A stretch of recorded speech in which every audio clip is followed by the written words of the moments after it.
Yang berikutnya, penguasaan lidah adalah berhati-hati dalam mengadakan komitmen. Amsal 6 ayat 2, jikalau engkau terjerat dalam perkataan mulutmu, tertangkap dalam perkataan mulutmu. Jadi ada waktu di mana kita salah ngomong sehingga terjerat dalam perkataan mulut kita. Biar kita lebih berhati-hati. Karena mulut kita lah yang menyebabkan kita berdosa dengan memberikan janji-janji ataupun sumpah-sumpah dan komitmen-komitmen yang kemudian hari tidak kita tepati. Pengkhotbah 5 ayat 1-6 memperingatkan kita, jangan bernazar tapi tidak menepatinya. Biar saya bacakan. Pengkhotbah 5 ayat 1-6. Janganlah terburu-buru dengan mulutmu, dan janganlah hatimu lekas-lekas mengeluarkan perkataan di hadapan Allah. Karena Allah ada di sorga dan engkau di bumi. Oleh sebab itu biarlah perkataanmu sedikit. Karena sebagaimana mimpi disebabkan oleh banyak kesibukan, demikian pula percakapan bodoh disebabkan oleh banyak perkataan. Kalau engkau bernazar kepada Allah, janganlah menunda-nunda menepatinya. Karena ia tidak senang kepada orang-orang bodoh. Tepatilah nazarmu. Lebih baik engkau tidak bernazar daripada bernazar dan tidak menepatinya. Janganlah mulutmu membawa engkau dalam dosa. Jangan berkata di hadapan utusan Allah engkau hilaf. Apakah perlu Allah menjadi murka atas ucapan-ucapanmu dan merusakkan pekerjaan tanganmu? Jadi bagi kita yang sudah terlanjur mengadakan komitmen, saudara penuhi komitmen itu.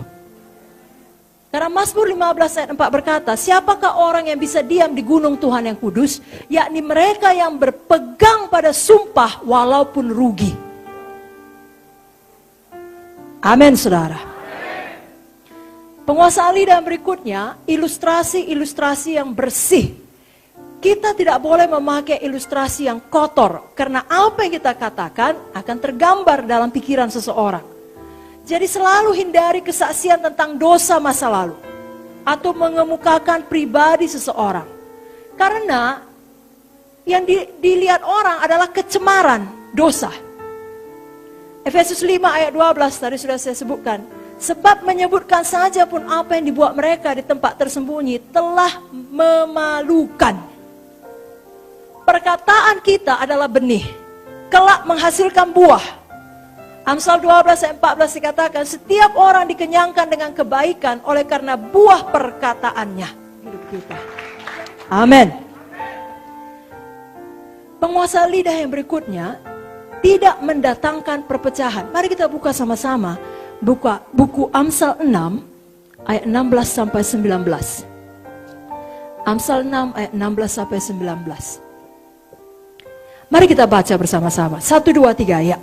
6 perkara ini yang dibenci Tuhan, bahkan 7 perkara yang menjadi kekejian bagi hatinya. Mata sombong, lidah dusta, tangan yang menumpahkan darah orang yang tak bersalah, hati yang membuat rencana-rencana yang jahat, kaki yang segera lari menuju kejahatan, seorang saksi dusta yang menyembur-nyemburkan kebohongan, dan yang menimbulkan pertengkaran saudara. Jadi ucapan kita yang menimbulkan pertengkaran dalam tubuh Kristus, walaupun itu ada benarnya, Tuhan benci. Ada beberapa perkara tidak perlu disampaikan, saudaraku. Hal-hal sampah, hal-hal dosa, atau hal-hal yang diucapkan seseorang ketika dia marah. Saya bacakan Yohanes 12 ayat 4-6. Yudas Iskariot, seorang dari murid Yesus, yang akan segera menyerahkan dia berkata, mengapa minyak narwastu ini tidak dijual 300 dinar dan uangnya diberikan pada orang miskin? Hal itu dikatakannya bukan karena ia memperhatikan nasib orang miskin, tapi karena ia adalah pencuri. Ia sering mengambil uang yang disimpan dalam kas yang dipegangnya. Dalam Markus 14 ayat 4-5 dikatakan di sini, ada orang yang menjadi gusar. Siapakah itu? Yudas tadi. Ada orang yang menjadi gusar, Yudas menjadi gusar dan berkata seorang kepada yang lain, berkata, untuk apa pemborosan minyak narwastu ini? Minyak ini dapat dijual 300 dinar lebih, uangnya dapat diberikan kepada orang-orang miskin. Lalu mereka memarahi perempuan itu. Tadinya nggak hanya ada persoalan, mungkin nggak tahu pemurid-murid. Mungkin mereka sibuk makan, atau mungkin mereka menganggap ya boleh-boleh aja, silakan urapi. Tapi dipanas-panasi oleh Yudas, terjadi pertengkaran saudara. Mereka memarahi perempuan itu. Kerusakan terbesar yang dibuat setan adalah dengan mulutnya. Kenapa? Karena memang cuma itu yang dimilikinya. Pada waktu Yesus bangkit dari kematian, dia sudah melucuti seluruh penguasa. Seberapa besar kuasa setan adalah sebesar yang kita izinkan dia berpijak. Kalau tidak, tidak ada kuasanya atas saudara. Maut pun tidak bisa mengambil hidup saudara kalau Tuhan belum mengatakannya. Tidak bisa. Amin, saudara. Jadi satu-satunya yang bisa dibuat setan ngomong, menjilat, berbohong, memecah, mendakwa, menuduh dalam hati kita. Masih diingat Tuhan dosamu itu. Nah, kan begitu. Gak layak kau menerima berkat. Menuduh saudara.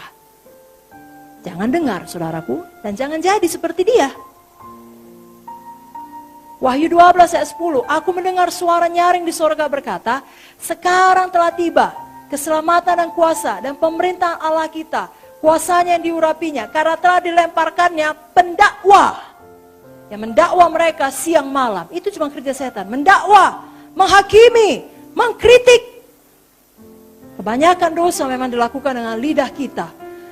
Ingat Matius 7 ayat 1-2. Jangan menghakimi supaya kamu tidak dihakimi. Karena dengan penghakiman yang kamu pakai untuk menghakimi, kamu pun akan dihakimi. Ukuran yang kamu pakai untuk mengukur akan diukurkan kepadamu. Selalu murah hati, sama seperti Bapa murah hati. Jangan hakimi orang lain. Maka ukuran demikian akan diberlakukan kepada kita.